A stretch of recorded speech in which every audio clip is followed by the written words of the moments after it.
अगली खबर का रुख कर लेते हैं। खबर आपको बता रहे हैं राजधानी भोपाल से, जहां एमपी के नए सीएम का शपथ ग्रहण मोहन यादव के परिजन भी भोपाल पहुंच चुके हैं। मोहन यादव के शपथ ग्रहण समारोह में शामिल होंगे। उज्जैन दक्षिण से विधायक है मोहन यादव, तो एमपी के नए सीएम का शपथ ग्रहण।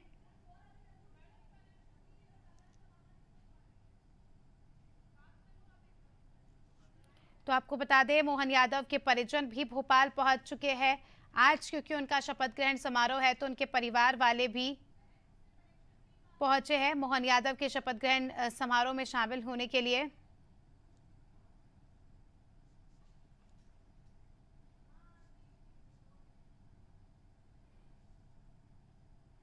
तो खबर आपको बता रहे हैं राजधानी मोहन यादव को नया सीएम बनाया है। उनके बड़े भाई इस वक्त हमारे साथ मौजूद है। सर, आपके भाई सीएम बने, कैसी चुनौती रही, कैसा संघर्ष किया उन्होंने? भारतीय जनता पार्टी में चुनौती का कोई मामला ही नहीं रहता है। किसी कार्यकर्ता को कब कौन सी जवाबदारी दे, इसी उस नेतृत्व तय करता है। और सिर्फ नेतृत्व सारी चिंता, जैसे परिवार के अभिभावक जैसे परिवार के छोटों की चिंता रखते हैं, वैसे भारतीय जनता पार्टी में प्रत्येक कार्यकर्ता की नजर ऊपर, शीर्ष नेतृत्व की नजर में प्रत्येक कार्यकर्ता रहता है उनके वर्ग। अच्छा, आप उनके भाई हैं, तो उनका संघर्ष कैसा रहा बचपन में? पूरा पढ़ने में विलक्षण था। अच्छी तक शुरुआत से साइंस कॉलेज में उन्होंने शिक्षा दीक्षा ग्रहण करी, और बाकी शुरू से प्रतिभावान तो बचपन से थे। अच्छा, ये मालूम था कि वो सीएम बन जाएंगे ऐसा? नहीं, इसकी कल्पना भी नहीं थी हमारे। कल्पना भी नहीं थी। जब पता चला तो कैसी? बहुत आप कुछ बोलने के लिए कोई शब्द नहीं है मेरे पास समझ में।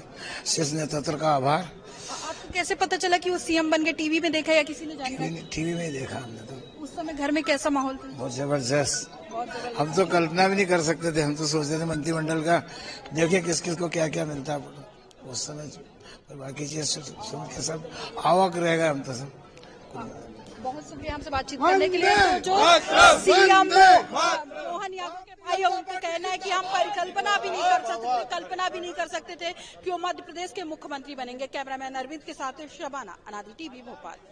मध्य प्रदेश में नए मुख्यमंत्री के रूप में अब मोहन यादव शपथ लेने जाएंगे। अब से कुछ देर बाद उनकी बहन, जो उनके साथ बचपन से साथ रही है, वो इस वक्त हमारे साथ मौजूद है। दीदी, कैसा महसूस हो रहा है? स्वाभाविक रूप से सारे लोग प्रसन्न हैं, तो स्वाभाविक प्रसन्नता तो है। आपके भाई सीएम बनने जा रहे हैं, बचपन से साथ रही, और अब कहा जा रहा है कि उज्जैन में महाकाल की नगरी में दो राजा एक साथ कैसे विराजमान होंगे? हाँ, इसके बारे में सभी लोगों ने मुझसे पूछा, और मेरी व्यक्तिगत मत यह है कि बाबा महाकाल सिर्फ उज्जैन के ही राजा नहीं है। बाबा महाकाल ब्रह्मांड के अधिपति है, वे भगवान है। भगवान से किसी व्यक्ति की तुलना नहीं की जा सकती है। और उज्जैन में रहने वाले या सारे लोग, मोहन जी भी जो इस बड़ी जिम्मेदारी को निभाने वाले हैं, वो भी भगवान महाकाल के अनन्य भक्त हैं, सेवक है। और हम सब ईश्वर की संतान है, बाबा महाकाल की भी संतान है। हम एक सेवक के रूप में बाबा महाकाल की कृपा हमेशा रहेगी।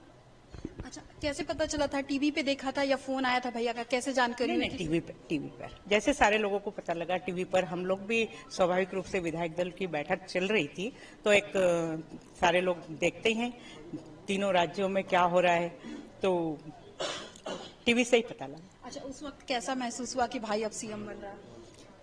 नहीं, देखिए, ये हम बहुत अच्छे से जानते हैं। मैं भी भारतीय जनता पार्टी की कार्यकर्ता हूँ। भारतीय जनता पार्टी में पद कोई मायने नहीं रखता है, एक जिम्मेदारी होती है, एक दायित्व होता है, तो एक बड़ा दायित्व मिला है, ये जानकर प्रसन्नता तो होती है। अच्छा, वो जो टॉप नाम चल रहे थे सीएम में, उसमें तो मोहन यादव सर का नाम भी नहीं था, लेकिन अचानक से बन गए। कभी कल्पना की थी कि भाई मुख्यमंत्री बनेगा? देखिए, ये सब चीजें क्या है कि भारतीय जनता पार्टी की अपनी कार्यशैली है, अपनी रीति नीति है। ये सब सोचने के लिए हम बहुत छोटे कार्यकर्ता हैं। भारतीय जनता पार्टी एक विशाल समुद्र है। उनकी सोच क्या है, वो कैसे किसी का आकलन करके छोटे कार्यकर्ता को बड़ी जिम्मेदारी दे दे, ये उनका विषय है। अच्छा, पार्टी में तो बाद में, पहले एक महिला है, तो मध्य प्रदेश की महिलाओं के लिए अपने भाई से कौन सी चीज है ऐसी जो बोलना चाहेंगी, क्यों करेंगे?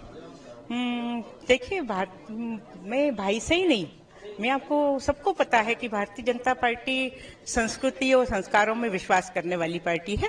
और भारतीय जनता पार्टी में महिलाओं को एक विशेष स्थान उनका सम्मान, उनका सशक्तिकरण के लिए अनेक काम हुए हैं। जैसे केंद्र में हमारे यशस्वी प्रधानमंत्री माननीय नरेंद्र मोदी जी ने बेटी बचाओ, बेटी पढ़ाओ, उज्ज्वला योजना और विशेषकर महिलाओं के लिए 33% जो आरक्षण दिया है वो महिला सशक्तिकरण के रूप में एक मील का पत्थर साबित है। ऐसे ही प्रदेश में भी अनेकानेक योजनाएं, लाडली लक्ष्मी योजना ले लें जो कि विश्व भर में प्रसिद्ध हुई है वो योजना, और उसके लिए और उसके बाद में लाडली बहना योजना और अनेक ऐसी योजनाएं, महिलाओं को 50% आरक्षण देना, नौकरी में आरक्षण देना, ऐसे अनेक विषय जो महिला सशक्तिकरण को विशेष रूप से भारतीय जनता पार्टी ने महिलाओं के लिए काम किया है। और महिलाएं निश्चित रूप से आधी आबादी भी है और हमारी संस्कृति और संस्कारों में महिलाओं का विशेष सम्मान है। हम देवी की पूजा करते हैं, तो मेरा यही है कि हमेशा बहनों का सम्मान बना रहे, बहनों के सशक्तिकरण और बहनों को आगे बढ़ाने का काम जो भारतीय जनता पार्टी कर रही वो होता रहे। बहुत शुक्रिया हमसे बातचीत करने के लिए। तो बहनों को आगे बढ़ाने का काम जो भारतीय जनता पार्टी कर रही है वो करती रहे। इनके भाई अब सीएम बनने जा रहे हैं, कभी सोचा भी नहीं था मध्य प्रदेश के नए मुख्यमंत्री जो है वो मोहन यादव बनेंगे। कैमरामैन अरविंद के साथ शबाना, अनादि टीवी, भोपाल।